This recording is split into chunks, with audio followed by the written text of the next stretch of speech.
Ethan Cole stood in the back of the crowded auction barn, the weight of a leather pouch heavy in his calloused hands.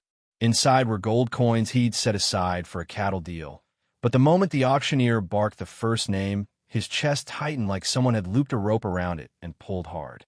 This wasn't livestock up on the stage. This was 12 children, lined up in a row on the wooden platform, their eyes dull and lifeless. The youngest looked barely 7. The man running the auction, Royce Maddox, called out with a salesman's cheer. "First up, we've got Lila Parker. Strong little thing, good with animals, works without fuss." His voice cut through the murmurs in the barn. The crowd shifted uneasily. Most had shown up expecting calves or horses, not kids. The bidding started low, at $20, and climbed as ranch owners lifted their hands without looking twice at the girl. Ethan's jaw clenched. When the price reached $45, he stepped forward. $100, he called, his voice steady and loud enough to freeze the room. Every head turned toward him. Maddox's eyes lit up at the sound, greed plain on his face. No one else raised a hand. The auctioneer slammed the gavel. "Sold to Mr. Cole." But Ethan didn't move. He stayed rooted in place as the second child was brought forward, a thin boy with frightened eyes named Sam. Before the first bid could land, Ethan said 100. A few heads turned. By the third child, the whispers started. By the fifth, the room was buzzing. No rancher bought more than one child, not at full price, not without a reason. Beside him, his wife Mary tugged on his arm. "Ethan, what on earth are you doing? We don't need 12 children, and we can't afford this. Trust me," he murmured, shaking her hand gently away without looking at her. One after another, each child came forward. One after another, Ethan offered the same flat, unshaken bid, $100. No one dared compete against his deep pockets. The children looked unsure if this man was their rescuer or their doom. Maddox's smile grew with every sale, his pockets swelling in his mind before the coins even touched them. When the last girl stepped up, a small thing with tangled brown hair, Maddox almost looked giddy. "That's the lot, folks," he said. "Mr. Cole, you've spent yourself $1,200 today. Care to come up and settle?" Ethan walked slowly through the parted crowd, boots knocking against the wood floor. Some people stepped aside out of respect, others with suspicion. At the table, he reached into his pouch, ready to count out the coins. That's when Maddox leaned in, his breath reeking of whiskey, and said something that made Ethan's stomach drop. "These kids ain't just orphans," Maddox muttered, eyes glittering with something darker than greed. "Half of them caught the fever last month. Won't last the winter outdoors." Ethan froze mid-count, the weight of those words crashing over him. Maddox was selling sick children, sending them straight into hard labor that would finish what the illness had started. "You're telling me this now?" Ethan's voice was low, controlled. "Business is business," Maddox shrugged, slipping the first coins into his pocket. "You got the money, you got the goods. No returns, no questions." Ethan's eyes shifted to the row of children. Now it made sense, the hollow eyes, the way some leaned into each other to stand. Lila Parker's cheeks were flushed, her stance wavering. Even the youngest were pale and worn. They weren't just orphans. They were dying. "I want the papers for all 12, Ethan said flatly. Maddox grinned. "Smart man. Makes it all official." As he pulled documents from his coat, Ethan noticed something else in the man's pocket, a bulge of what looked like train tickets. Maddox wasn't just cashing out. He was planning to vanish. "Headed somewhere?" Ethan asked. "Maybe," Maddox replied without looking up. "Plenty of opportunities down south for a man with capital." Ethan didn't answer, but his mind was already moving ahead. Maddox thought he'd sold off a batch of dying kids and would be gone before anyone figured out the truth. But Maddox didn't know who he'd sold them to. Maddox kept scribbling on the papers while the crowd drifted toward the exits, their chatter low and uneasy. Word was already spreading. Ethan Cole had bought every child on that stage. Folks didn't know if it was kindness or madness. Mary stayed close to his side, her voice low and urgent. "Ethan, I mean it. We can't bring fever into the ranch. The men, the stock." He didn't answer. His eyes stayed fixed on the children. Some were too tired to stand straight. A few had sat down on the edge of the platform as if their legs couldn't hold them any longer. The last paper slid across the table. Ethan signed his name without looking at Maddox, though he caught the gleam in the man's eyes as the gold coins piled up. That greed didn't just run deep, it was rotten all the way through. When the last signature dried, Ethan stepped forward. The children drew back a little, unsure of him. He crouched, so he was eye level with them, resting his hands on his knees. "My name's Ethan Cole," he said quietly. "You're coming with me now." A girl, Lila, stepped forward, her hair hanging in loose strands, eyes sharp despite the fever's flush. "You gonna work us like the others wanted to?" Her voice didn't shake, but it had no trust in it either. The question hit him harder than a blow. "No," he said. "Then why'd you buy us?" asked the boy called Sam. His voice was timid, but his eyes locked on Ethan's as if testing him. Before he could answer, Maddox strolled over, smug as ever. "All legal and proper, Cole. They're yours now. Work 'em hard. Work 'em easy. Your choice. Just remember, no refunds." Something in Ethan's gaze shifted. "Property? That what you're calling them?" "That's what the papers say," Maddox replied. He patted his bulging coat pocket like a man who thought he'd already won. "I'll be on that evening train, so if you've got complaints, better speak fast." The children instinctively moved closer to Ethan. Mary put a hand on his arm, reading the tension in him. "Ethan, not here," she murmured, but his eyes were locked on that coat pocket. His gut told him those papers weren't just travel plans. He straightened, his voice calm but edged. "Those documents in your pocket wouldn't happen to include where these kids came from, would they?" Maddox's smirk faltered. "Don't know what you're talking about." "I think you do." Ethan's voice was quiet, but the way he stood made the space around them feel smaller. "I've been in enough deals to know when a man's hiding something." The air in the room tightened. The townsfolk who'd lingered began edging closer. Finally Maddox spoke, his tone casual but too quick. "From an orphanage in Silver Creek. Everything's legal. Silver Creek burned down 6 months ago," came a voice from the crowd. An older woman, her face pinched with certainty. "Read it in the paper. They said there were no survivors." Maddox's face drained of color. Eyes turned toward Ethan.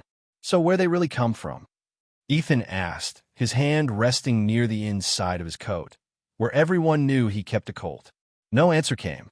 The crowd leaned in, waiting. Then a small voice broke the silence. "Mister, we came from a wagon train," Lila said. Every head turned. Maddox's eyes flashed with panic. "What wagon train, sweetheart?" Ethan asked gently. "The Morrison train," she said. Her words started to slur with fever. "We were going to California, but the sickness came. The grown-ups, they died." The truth slid into place with a sickening weight. These weren't orphans from a burned-out building. They were survivors from a journey that had turned into a graveyard. Sam's voice trembled. "Maddox found us. Said he'd take care of us. But he brought us here instead." Ethan's jaw tightened. "You left their parents on the prairie and took their kids."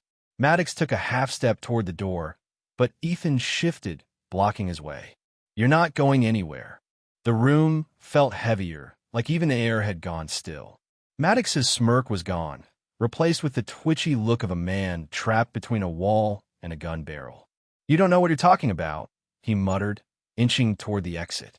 "I know enough," Ethan said, his voice low, "and I'm about to know the rest." He stepped forward slowly, never breaking eye contact. The people in the barn closed in just enough to keep Maddox from slipping through.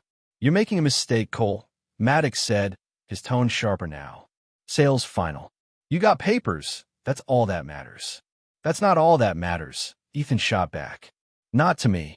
Maddox glanced toward the door again, but this time Ethan reached into his coat and pulled out a silver badge that caught the lantern light. "Territorial Marshal Ethan Cole," he announced. His voice cut clean through the murmurs. "And you, Royce Maddox, are under arrest for child trafficking and fraud." The shock rippled through the crowd. A few folks stepped back, realizing they hadn't just watched an ugly sale. They'd witnessed a federal crime. "You can't prove," Maddox began. "I've got bills of sale, forged papers, and now the testimony of these children," Ethan said, closing the gap between them. "What I don't have is the truth about where you really found them, until just now." The little girl Lila stood straighter despite the fever, her small voice carrying. He found us on the trail after our parents died. Took our water. Took our medicine. Told us to wait while he got help. He didn't come back until everyone was gone. The words hit like a hammer. Gasps scattered through the barn.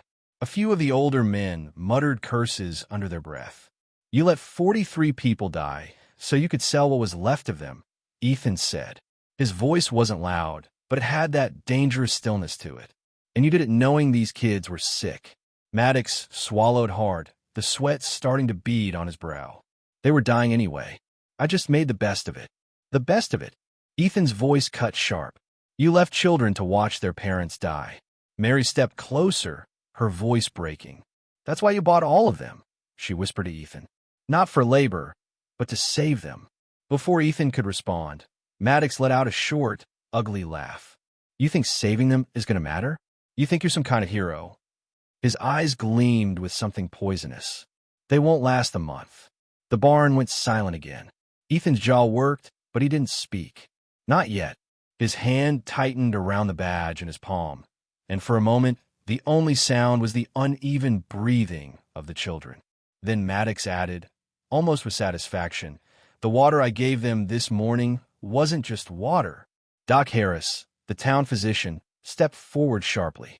What did you give them? Laudanum, Maddox said with a grin. Just enough to keep him quiet during the auction. But with fever in their blood, he made a cutting motion across his throat. Mary gasped. A few of the children swayed on their feet, Lila clutching her small hands together like she was trying to hold herself upright. Doc Harris turned on the crowd. We need to get them to my clinic now, and I mean now. If there's a chance to reverse it, we've got hours, not days. A rancher in the back called out, Take my wagon. Ethan bent to lift Sam into his arms, feeling how light the boy had become. You hang on, son, he said quietly. You hear me? Maddox's voice followed him like a shadow. Even if you save them, Cole, you won't keep them. Sick, no kin, no future. Heroes like you don't get happy endings. Mary turned to face him, her eyes fierce. Then we'll make our own. The barn turned into chaos the moment Doc Harris barked his orders. A few men bolted for the doors to ready wagons. Women rushed forward to gather blankets and water, and the children, dazed, sick, and frightened, clung to one another like shipwreck survivors. Ethan tightened his grip on Sam and glanced at Mary. She was already lifting one of the younger girls, her own face pale but set in determination. Go, she told him. I'll keep up. They pushed through the double doors into the blinding sunlight. The air was cool but carried the dusty bite of late summer. A buckboard wagon rattled into place, the driver jumping down to help. Load 'em up, he called.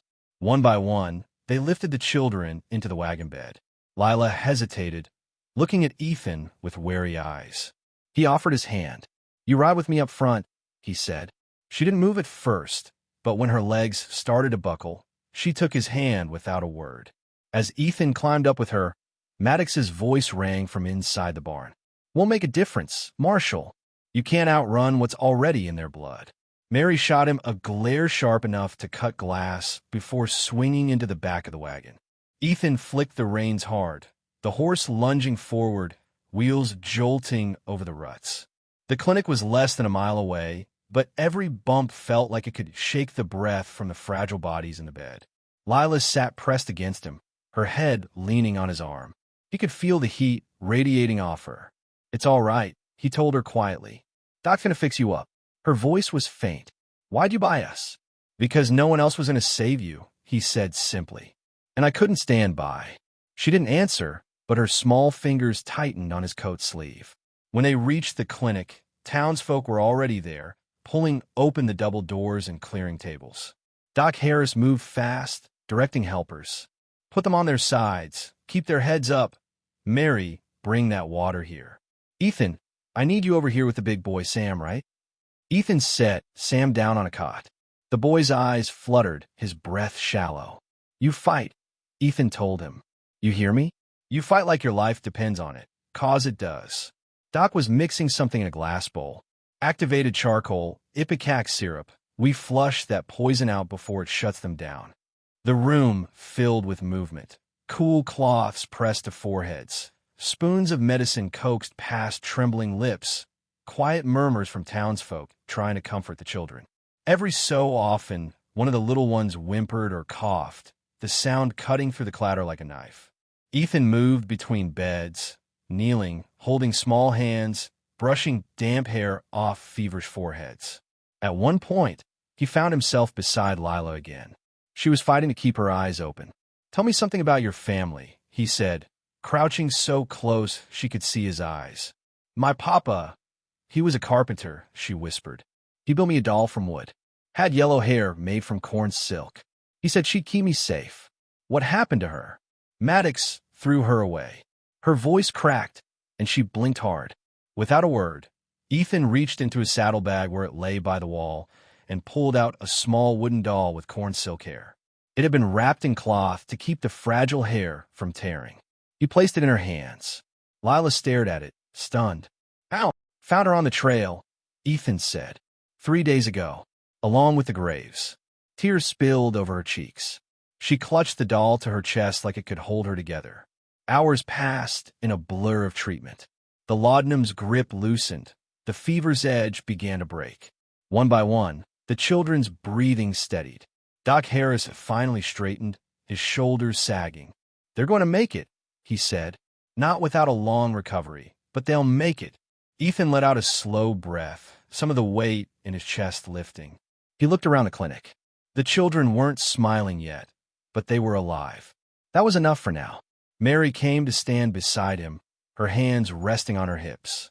"We'll take them to the ranch once they're strong enough," she said. "All of them." He turned to her. "Mary, that's 12 mouths. That's 12 lives," she interrupted. "We can't just save them today and leave them tomorrow." Ethan looked back at the rows of small faces.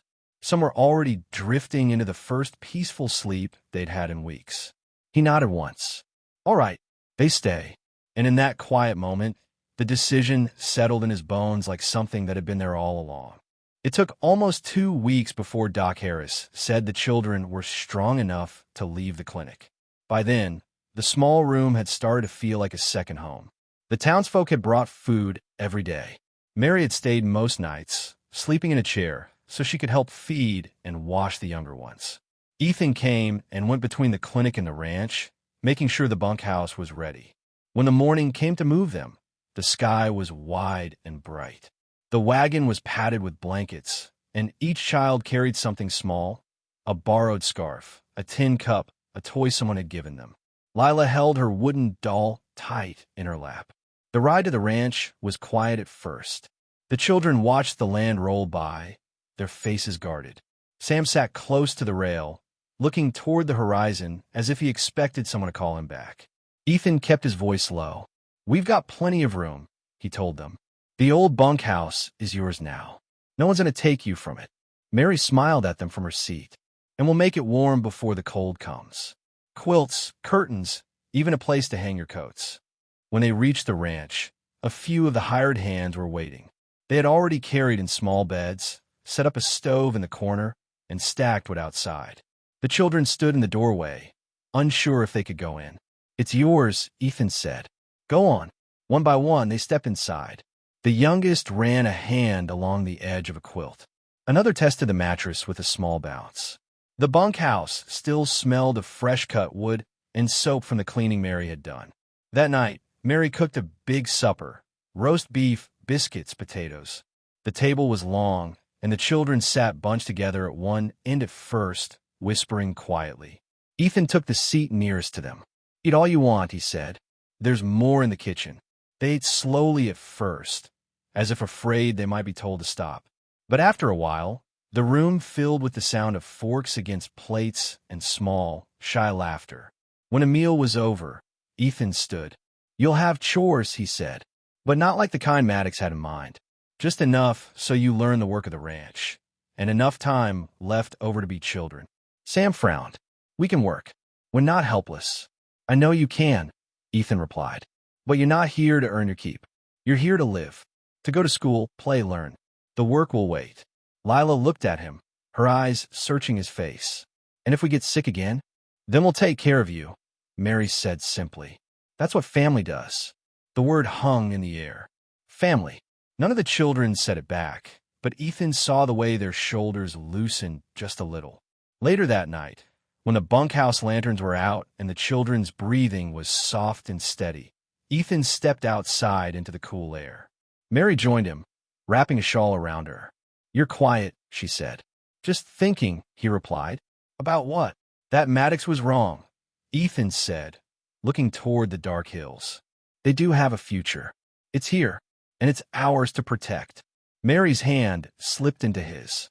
For the first time since the auction, Ethan felt the knot in his chest begin to loosen. The first weeks at the ranch were quiet, almost too quiet.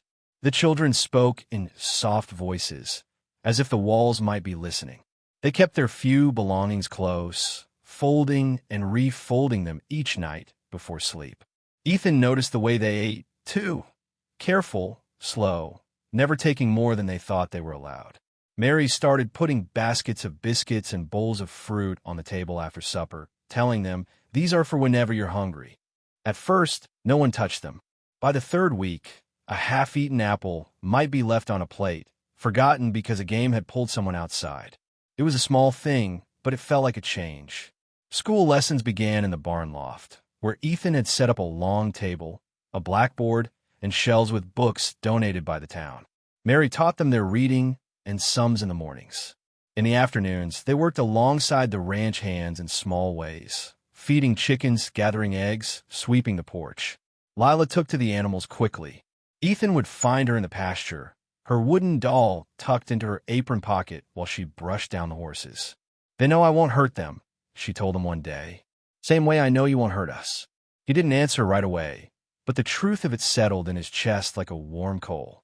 Sam was slower to open up. He did his chores without complaint, but kept his eyes down. One afternoon, Ethan asked him to help mend a fence. They worked side by side for hours, the steady rhythm of hammer and nails filling the air. When they finished, Ethan handed Sam the last nail. "Keep that one. First job you've finished here." Sam slipped it into his pocket like it was gold. Evenings became a time for gathering. After supper, the children would sit around the big stone fireplace in the main house. Sometimes Mary read to them from a book, sometimes they told their own stories. One night, a younger boy named Danny spoke up for the first time, telling a simple story about his mother making blueberry pie. His voice shook, but no one interrupted. When he finished, Lila handed him her doll for the night, saying, "She'll keep you safe." Ethan saw it then, the way the children had started to care for each other, not just survive beside one another. But trust, he knew, wasn't built in a single day. One morning, he caught two of the older boys, Cal and Joe, trying to slip food into their pockets before chores. They froze when they saw him, expecting anger. Instead, Ethan took the bread from their hands, broke it in half, and gave it back. "If you're hungry, you eat now. You don't have to hide it here." Cal frowned. "We've always had to." "Not anymore," Ethan said. By the start of the fourth week, the ranch sounded different. Children's laughter carried from the yard. Boots thudded up the porch steps. Doors opened and shut without hesitation. Mary noticed it too. "They're not just staying here anymore," she said one evening as they watched the sunset. "They're starting to live here." One night, after the younger ones were asleep, Lila lingered in the main house, pretending to help Mary with dishes. Finally, she turned to Ethan. "Are you going to keep us, even when we get older? Or is this just until we can work for ourselves?" Ethan set down the dish he was drying.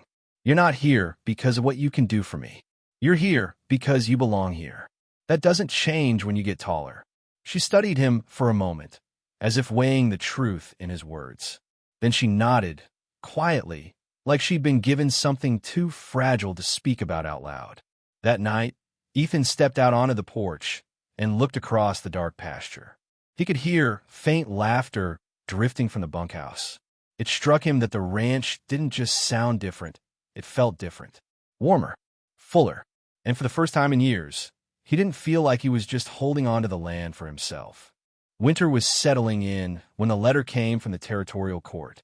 Ethan was in the yard splitting wood when Mary stepped outside, holding an envelope with the seal already broken. Her eyes found his.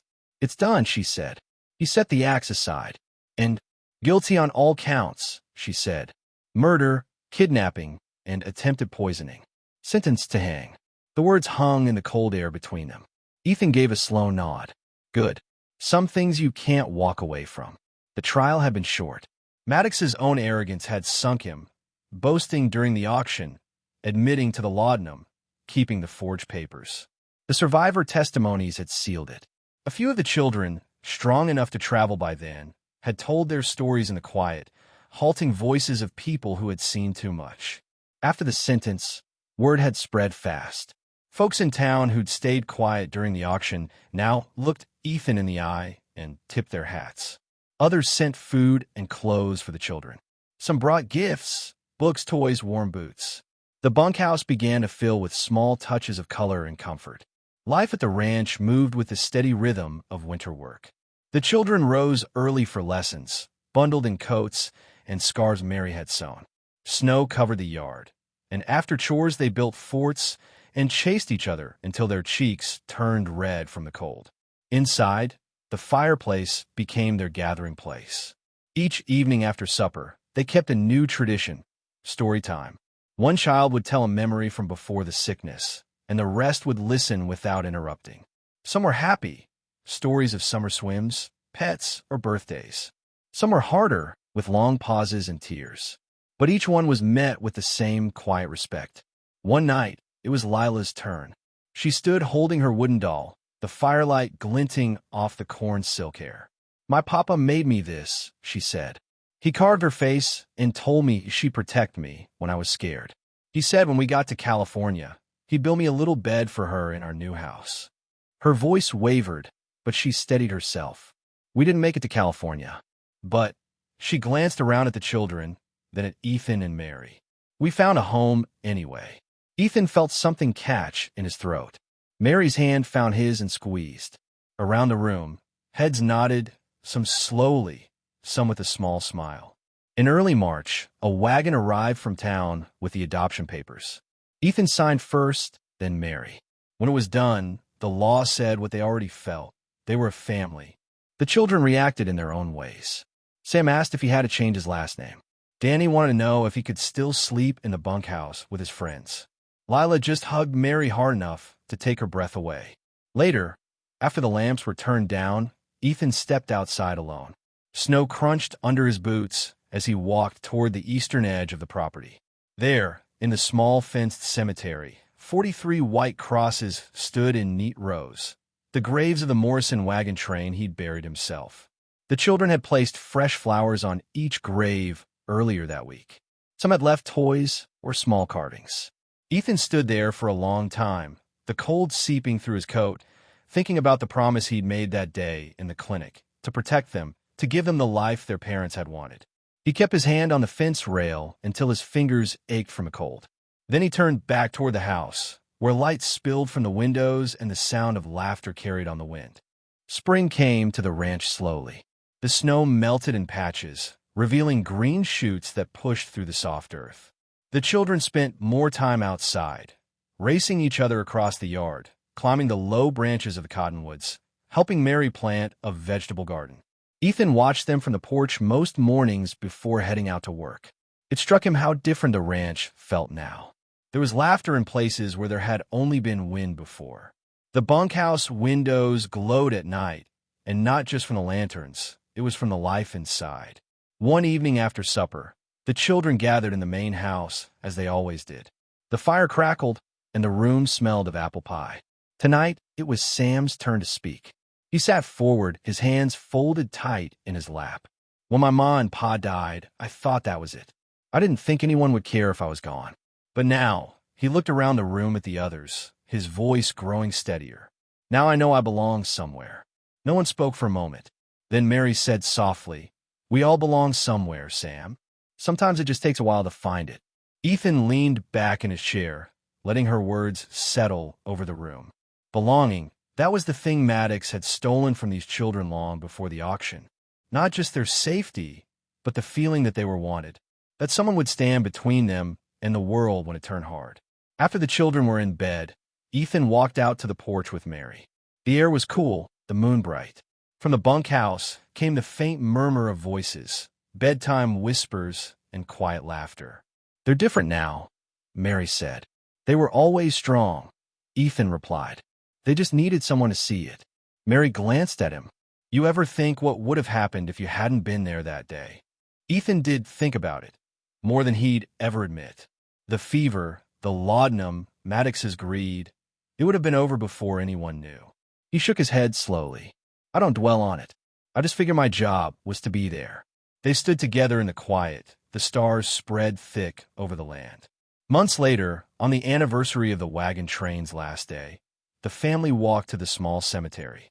The children carried flowers, small carvings, and handwritten notes. Lila placed her wooden doll at the base of one cross for a moment, then picked it back up and held it to her chest. Ethan spoke softly so they could all hear. "Your parents didn't get to finish their journey, but you're living the life they wanted for you. That's how we honor them, not just with flowers, but with how we live every day." As they walked back toward the house, the children's voices rose in laughter, their feet kicking up little clouds of dust. Ethan felt something settle in him, solid and unshakable. The ranch would never be the same as it was before, and he was glad for it. Because the truth was simple. Family isn't just who you're born to. It's the people who choose to stand beside you, no matter the cost. And sometimes, the act of saving someone ends up saving you right back. Ethan glanced at Mary, and she smiled in that way that told him she knew exactly what he was thinking. Together, they walked into the warm light spilling from the house, where their family, every last one of them, was waiting.